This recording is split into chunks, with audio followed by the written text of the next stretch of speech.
Just let me know one thing. Please tell me. It'll help me sleep better. Tell me that you wanted to get caught. Just the irony of this guy playing like an overly religious do-gooding dad. Folks, Stephen Collins is a piece of human trash. Much like Jeffrey Jones and the many creeps that we've covered on this channel before him, Stephen Collins is one of those actors that everybody knows for playing a wholesome character, only to turn out to be an absolute monster. Pretty much the only thing I even recognize this guy from was Seventh Heaven, but according to IMDb, he has been in other movies. And we live in a time where the dark truth about Hollywood and what goes on over there is spilling out left and right, so I couldn't resist a chance to cover it. So I've got the one and only Taylor Johnson on the case, and he's gonna tell you what the f happened to Stephen Collins. There was always one show that the whole family could rely on. It wasn't the best show. We didn't need to see every episode. But when my mom turned on the TV and Seventh Heaven was playing, we all sat down and watched.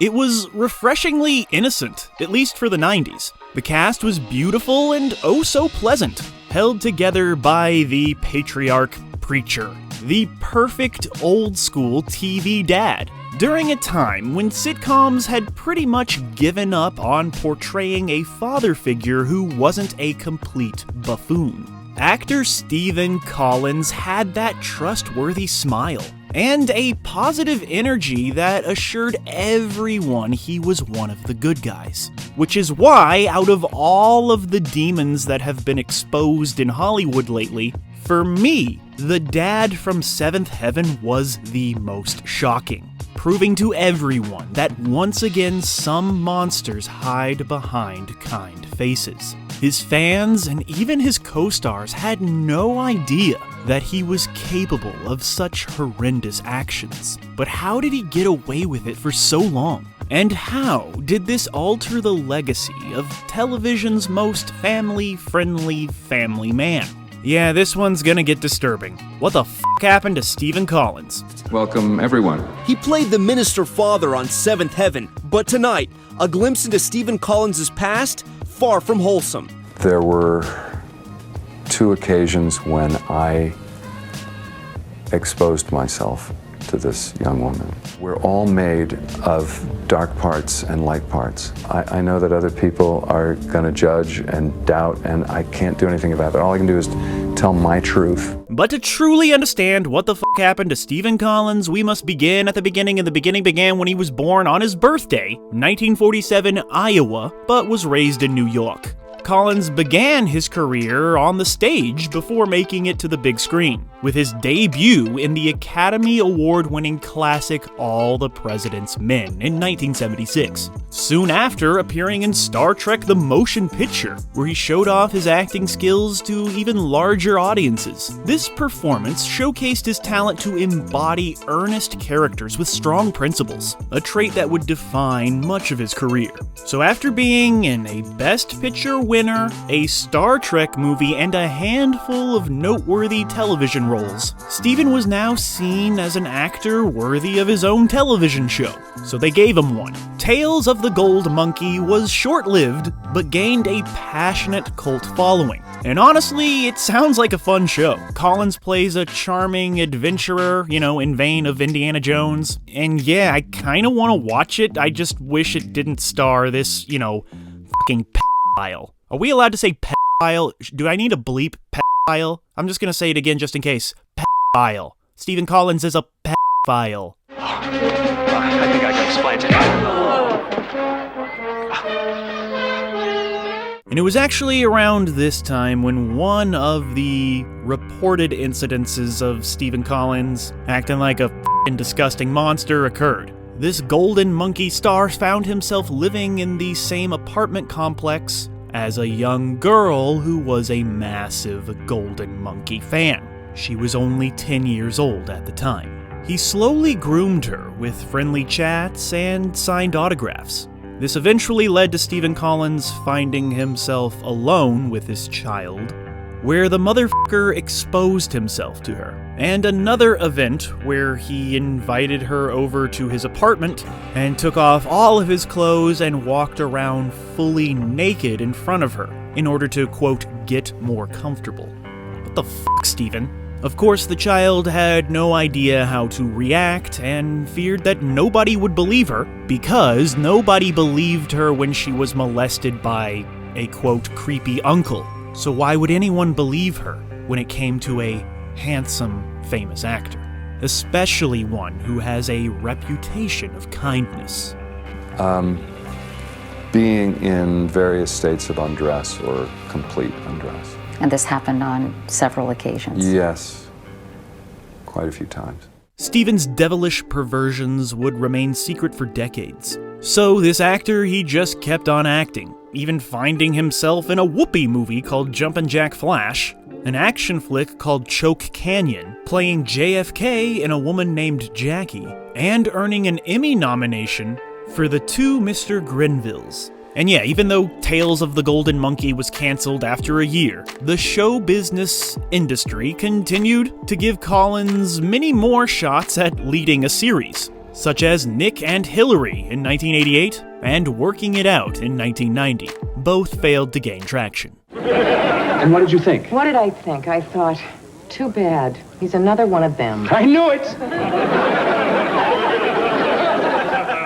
So yeah, just when everybody thought that Stephen Collins' best days were behind him, he was blessed with the lead role on the massive WB hit Seventh Heaven, airing for 11 seasons from 1996 to 2007, making it the longest-running family drama in television history. It shared stories with us full of morals and values and lessons and, all-around goodness.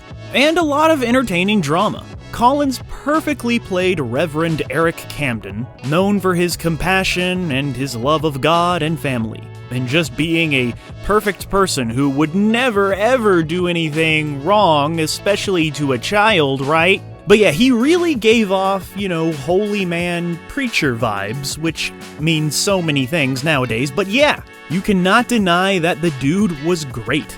He was a master at depicting a wholesome image, which I guess might fit into the definition of irony. I don't really know what that means anymore, which is kind of ironic. But like many deviant perverts, he just had to wave it in front of our faces. And he did so by writing erotic novels. Strangely enough, dedicating these tales of uncontrollable sexual compulsion to his wife at the time. So yeah, in a Lolita-esque fashion, he basically confessed to his own sex crimes in his novels, but gender-swapped everything. This perverted pervert even appeared on numerous talk shows to promote his literature, while putting himself out there as some sort of expert sex psychologist person. But yeah, for some reason, the Seventh Heaven crowd didn't notice or care about his, side gig. An all-new episode only in prime time. Seventh Heaven. Something unthinkably wrong had just happened that I couldn't take back. Collins also confesses to exposing himself to a teenage girl in 1982 and again in 1994. Another creepy example of this piece of shit embracing and bragging about his crimes was when he starred in the TV movie The Babysitter's Seduction in 1996, and yeah, the title alone says all you need to know. Beyond Seventh Heaven, Collins maintained a steady presence in film and television. He played Diane Keaton's unfaithful husband in The First Wives Club, and appeared in Blood Diamond and Because I Said So. Later roles included No Ordinary Family, Revolution, and he pops up in that Three Stooges movie. This also included memorable appearances in hit shows like Law and Order and The Office. But in hindsight, one of his most bizarre roles was joining the cast of It's Always Sunny in Philadelphia, playing another squeaky clean father figure who is disgusted by the gang's behavior. Is this more irony going on here? I don't know.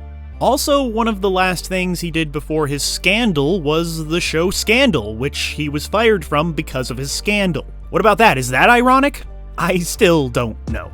His last credited acting gig was working with Marvel, actually, as the voice of Howard Stark in the animated Avengers Assemble in 2014. closing the chapter of his life that was defined by achievement and respect. But it all came crashing down later that year.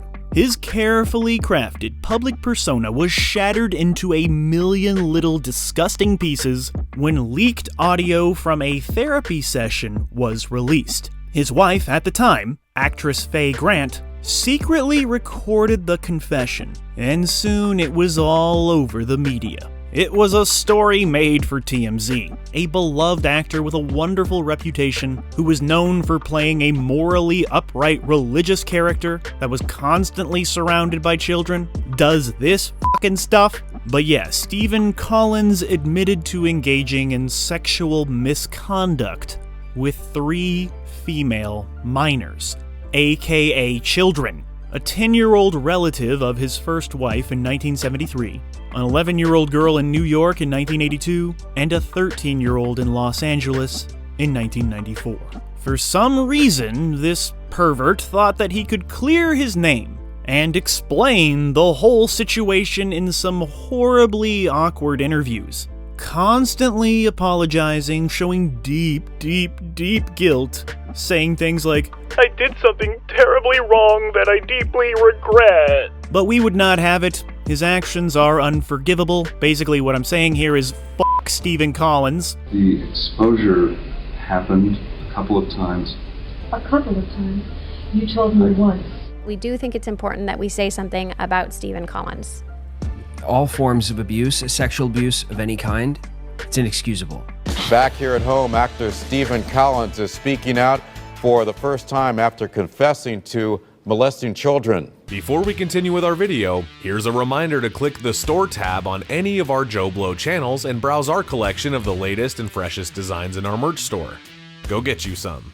The actor resigned from SAG-AFTRA and was dropped from all of his projects, including a cameo in Ted 2. This was in addition to Seventh Heaven being pulled from syndication. I believe the show is back now and available on streaming and stuff, but our culture canceled that show quicker than you can sing their annoying theme song. But I guess one of the many questions I have is, are you still able to watch Seventh Heaven? And another question that arises is, should we be able to watch Seventh Heaven? Well, yeah, of course. Seventh Heaven is not just him. Neither is Star Trek the Motion Picture or All the President's Men. Many people worked on those films and television, and their art should not be canceled or erased, and these artists or professionals should not be punished for the wrongdoings of some fuckhead. So yeah, it's one of those separate the art from the artist kind of things, and if you want to and you're able to, go ahead and watch Seventh Heaven again. Actually, just go to TikTok and watch that one guy talk about Seventh Heaven. It's more entertaining than the actual show. There was a short film called Penance that was screening at festivals during this time, where Stephen Collins plays a child-molesting priest. Many called for this film to be canceled, but they continued to screen it, citing that the themes of the film are very anti-pedophile. And even though it's starring a pedophile, it still needs to be seen. And that Stephen was cast before they knew he was a pedophile. I'm just gonna say it again, Stephen Collins is a pedophile. I have to bleep pedophile, right? I'll just say minor attracted person. But yeah, his career was over and there was no coming back. Even though no charges were ever filed against Collins due to some stupid statutes of limitations. Since the release of that tape, Collins has lost acting jobs, and Seventh Heaven pulled from syndication. Collins says he never behaved inappropriately on or off that set. So there was nothing left for Stephen to do but run away to Iowa.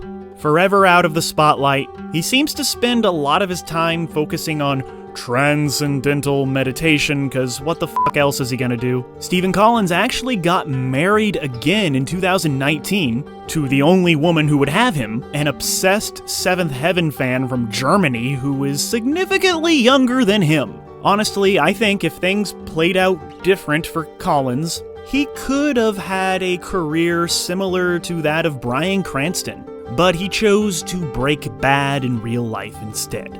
If you want more details and information on this story, there's a great documentary called Hollywood Demons on HBO Max. And episode 1 covers all of this and more, if you need more. But it's very well made, so check it out. The life and career of Stephen Collins serves as a cautionary tale about how evil can hide behind friendly faces, like the devil himself trying to convince the world he doesn't exist, turning seventh heaven into the 9 circles of hell.